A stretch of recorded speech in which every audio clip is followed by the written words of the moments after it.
Hello, Eaton Rapids. It's Erin from the Eaton Rapids Area District Library, and today I'm going to show you how to make a fun and simple catapult out of popsicle sticks, rubber bands, and a spoon. So let's get started.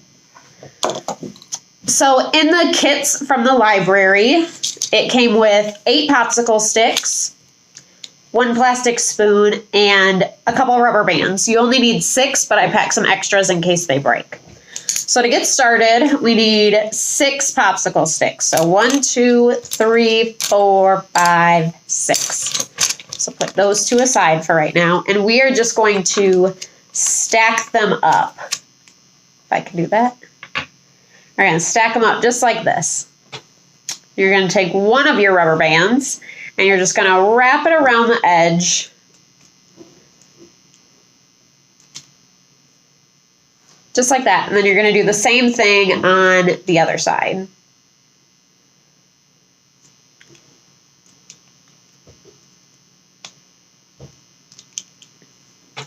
Voila.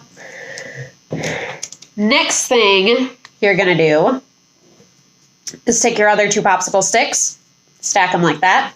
Take another rubber band. You're going to wrap one edge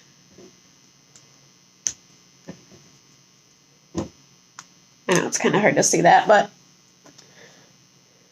you're going to wrap one edge like that. And then you're going to kind of pry it open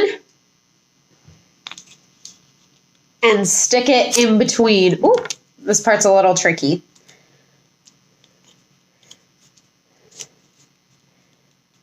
And you're going to have to hold it there for a bit while we get the other rubber bands in place. So you're going to take one rubber band, and then you're going to connect these 2 pieces together. And this is why I included some extra rubber bands, because this is the part where it's most likely going to break. So you're going to do that for one side, so it looks like that. And now we're going to go across the other side, just right there.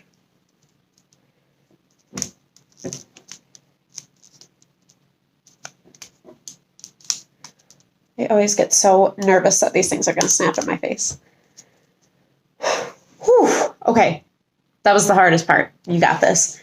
So now we are going to take our spoon,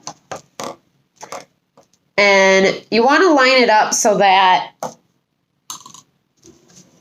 it's about like halfway. And then you're just going to take one more rubber band and twist it around.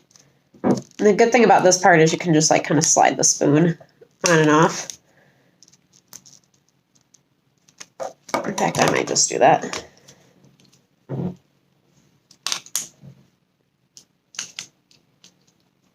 So if you have it like that, and then you can just stick the popsicle stick underneath it.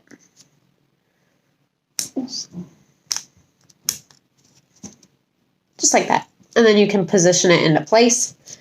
And there you go. You have your own catapult. And then I included some cotton balls because I figured that would be the safest ammo. And then you just put it in the spoon and flick. And you have a catapult. And next week, we are going to learn how to make shields out of cereal boxes so that you can learn how to protect yourself from the catapult. So I hope you join me next week. And yeah, have fun. Bye.